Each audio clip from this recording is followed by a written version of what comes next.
নকল আগ্নেয়াস্ত্র সহ 4 জন ব্যক্তিকে আটক করল কোতোয়ালি থানার পুলিশ। এদিন কোচবিহার কোতোয়ালি থানায় সাংবাদিক বৈঠক করে পুলিশ সুপার দ্যুতিমান ভট্টাচার্য জানান, তোরসা নদীর বাঁধের পাড় এলাকা থেকে এই 4 ব্যক্তিকে আটক করা হয়। ধৃত এই 4 ব্যক্তির নাম বিকাশ রায়, ছোটন কর্মকার, রেজাউল হক ও হজরত আলী। ধৃত 4 জনই কোতোয়ালি থানা অন্তর্গত এলাকার বাসিন্দা। জানা গেছে, বিগত কয়েকদিন থেকে ছিনতাই সহ বিভিন্ন রকম অভিযোগ আসছিল। জেলার নিরাপত্তা সুনিশ্চিত করতে জেলার বিভিন্ন জায়গায় নাকা চেকিং শুরু করেছে কোচবিহার পুলিশ। মঙ্গলবার সেরকমই নাকা চেকিং চলছিল কোচবিহার রানীবাগান সংলগ্ন তোরসা নদীর বাঁধের ওপর। সেই সময় দুটো আগ্নেয়াস্ত্র সহ 4 ব্যক্তিকে হাতে নাতে ধরে পুলিশ। পরে তাদের গ্রেফতার করে কোচবিহার কোতোয়ালি থানায় নিয়ে আসা হয়। পুলিশের প্রাথমিক অনুমান হওয়া আগ্নেয়াস্ত্র দুটো নকল।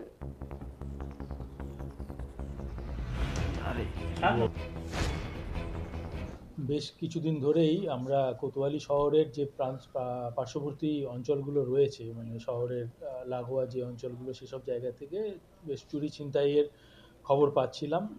এবং দুদিন আগেও আমরা দীপ্তেন্দ্র রায় বলে একজনকে ধরেছি।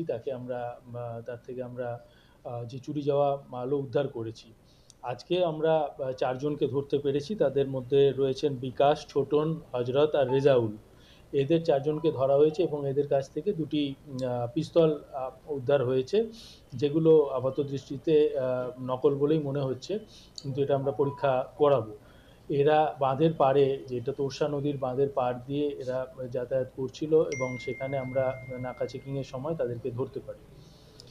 তো এইভাবে এই শহরের যেসব যারা ক্রিমিনালিটি করছে তাদের বিরুদ্ধে আমাদের অভিযান চলছে এবং আর যারা যদি এর সাথে জড়িত থাকে অচিরেই তারা ধরা পড়বে।